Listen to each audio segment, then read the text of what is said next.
Dear students, last class நம்ம parallelogram law experimental verification பார்த்தோம் இல்லையா? அதுல எத்தனை forces minimum தேவைப்படுதுப்பா? parallelogram lawவை verify பண்றதுக்கு எத்தனை forces தேவைப்படுது? 3 forces. Okay, இந்த 3 forceம் coplanar force-ஆ? Whether these 3 forces are coplanar? coplanar என்னப்பா? சேம் பிளேன்ல ஆக்ட் பண்ணுவோம். Coplanar, single plane, same plane. அப்ப இங்க 3 ஃபோர்ஸஸ்மே சேம் பிளேன்ல ஆக்ட் பண்ணுது. So the 3 forces are coplanar forces. Okay, next question என்ன கேட்டிருந்தேன்? Whether the forces are concurrent. கன்கரண்ட்னா என்ன சொல்லு? கன்கரண்ட்னா forces acting at a single point. அப்படித்தானே? இங்க 3 ஃபோர்ஸும் சிங்கிள் பாயிண்ட்ல ஆக்ட் பண்ணுது. அப்ப 3 ஃபோர்ஸஸும் concurrent forces. Okay? Right. Today's class, we have to discuss about Lami's theorem statement and experimental verification of Lami's theorem. Statement ku povoma? Ariya? If 3 forces acting at a point are in equilibrium, then each force is directly proportional to the sine of the angle between the other 2 forces. தமிழ்ல 3 விசைகள் செயல்பட்டு ஒரு புள்ளி சமநிலையில் இருந்தால் ஒவ்வொரு விசையும் மற்ற 2 விசைகளுக்கு இடைப்பட்ட கோணத்தின் சைன் மதிப்பிற்கு நேர்த்தகவில் அமையும். 3 forces acting at a point are in equilibrium. Diagram பாரு. Point O is a single point.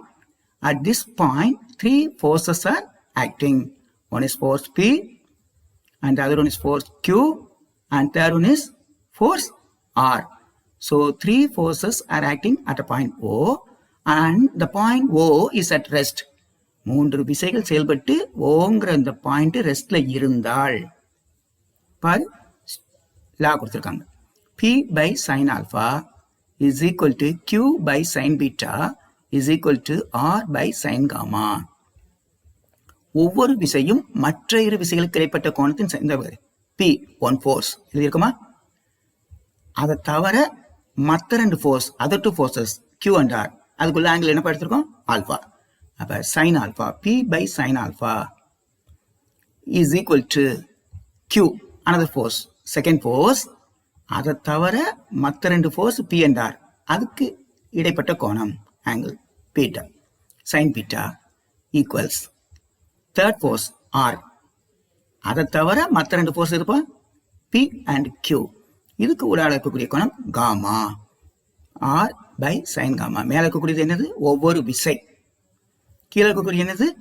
அந்த மேல இருக்கக்கூடிய விசையை தவிர மற்ற 2 விசைக்கு இடைப்பட்ட angle P by sin alpha, Q by sin beta, R by sin gamma. These 3 are equal. அப்ப என்னப்பா meaning? If P increases, sin alpha also increases, then only the ratio becomes a constant. அப்படிதானே? மேல இருக்கிற value கூடும் போது கீழே இருக்கிற value கூடணும். அப்படின்னா தான் ஒரு கான்ஸ்டன்ட் வர முடியும். ஏன்னா ஈக்குவல் சொல்லிட்டோம். அப்ப if Q increases, then sin beta increases. If R increases, then sin gamma increases. This is the Lami's theorem. Okay? Now, experimental verification of Lami's theorem. For ஒரு wooden board. A wooden board is taken and is fixed vertically over a support.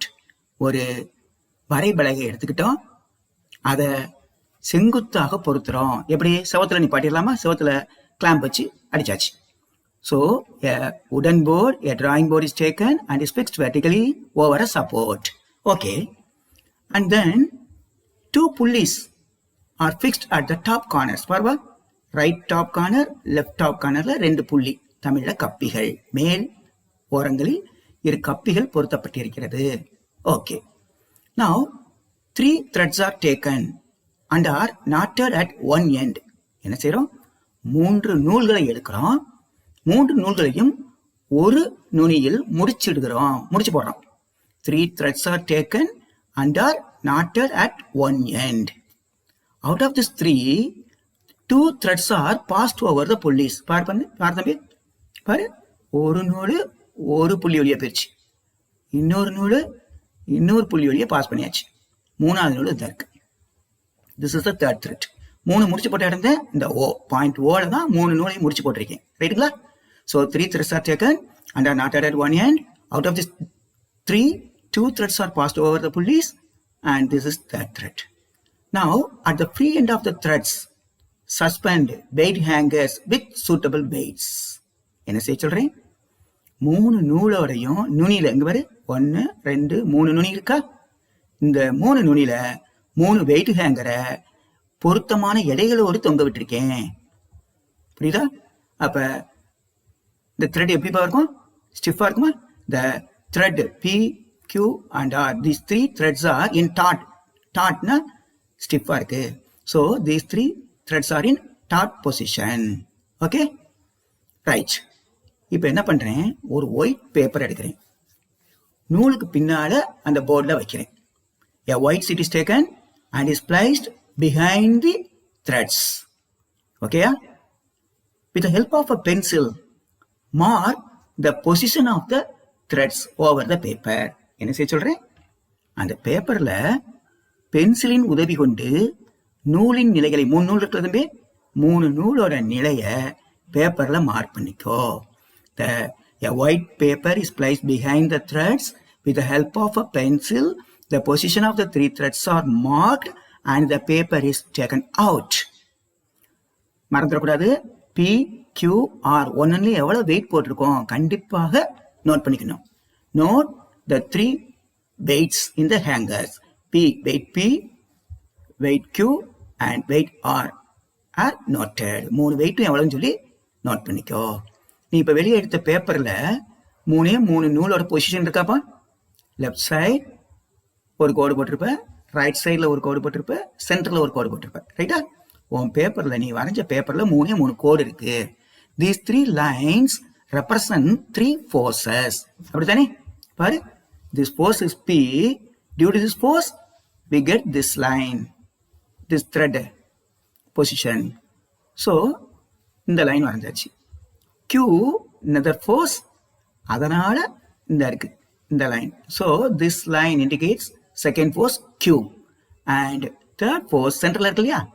இந்த ஃபோர்ஸோட position தான் இந்த நூலால குறிக்கப்பட்டிருக்கு. நம்ம இந்த பேப்பர்ல வரைஞ்சிருக்கோம். ரைட்டா?